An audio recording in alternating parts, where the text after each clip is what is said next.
মানুষ আগের থেকে যথেষ্ট পরিমাণ সচেতন। মানুষ আসলে প্রশ্ন করে, আমাদেরকে প্রশ্ন করে যে একটা প্রতিশ্রুতি দিলেই হয় না, কিভাবে সেটা বাস্তবায়নযোগ্য হবে। ফলে আমাদের যারা প্রতিদ্বন্দ্বী জোট রয়েছে তারা যে বিভিন্ন মিথ্যা আশ্বাস দিচ্ছেন, তারা আসলে বাস্তবায়নের কোনো রূপরেখা তারা নাই। কোনো ধরনের আচরণবিধি এর আগেও মানা হয়নি, এখনও মানা হচ্ছে না।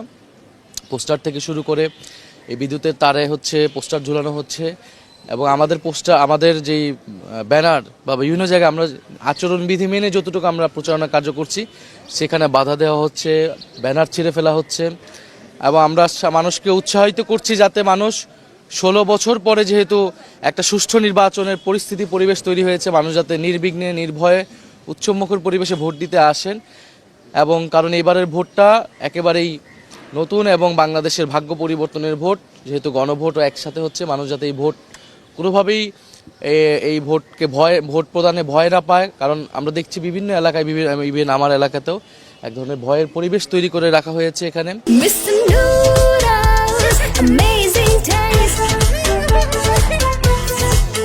এবং এখানে কোনো ধরনের আচরণবিধি এর আগেও মানা হয়নি, এখনও মানা হচ্ছে না। পোস্টার থেকে শুরু করে এই বিদ্যুতের তারে পোস্টার ঝুলানো হচ্ছে, এবং আমাদের যেই ব্যানার বা বিভিন্ন জায়গায় আমরা আচরণবিধি মেনে যতটুকু আমরা প্রচারণা কার্য করছি সেখানে বাধা দেওয়া হচ্ছে, ব্যানার ছিঁড়ে ফেলা হচ্ছে।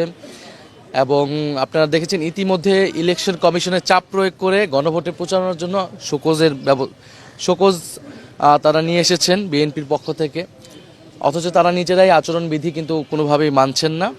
এবং বিভিন্ন জায়গায় এই যে ফ্যামিলি কার্ড, কৃষক কার্ড ইত্যাদির নামে আসলে এক ধরনের ভোট কেনার এক ধরনের আসলে এটা প্রক্রিয়া, এক ধরনের কৌশল তারা আসলে অবলম্বন করতেছে। এটা আসলে কিন্তু মানুষ আসলে এটাতে আসলে অত রেসপন্স করতেছে না। আমরা মানুষের সাথে কথা বলতেছি, মানুষ আসলে এগুলো বিশ্বাসও করতেছে না। কারণ মানুষ এর আগেও এই ধরনের মিথ্যা প্রতিশ্রুতির কথা বিভিন্নভাবে শুনেছে। মানুষ আগের থেকে যথেষ্ট পরিমাণ সচেতন। মানুষ আসলে প্রশ্ন করে, আমাদেরকে প্রশ্ন করে যে একটা প্রতিশ্রুতি দিলেই হয় না, কিভাবে সেটা বাস্তবায়নযোগ্য হবে।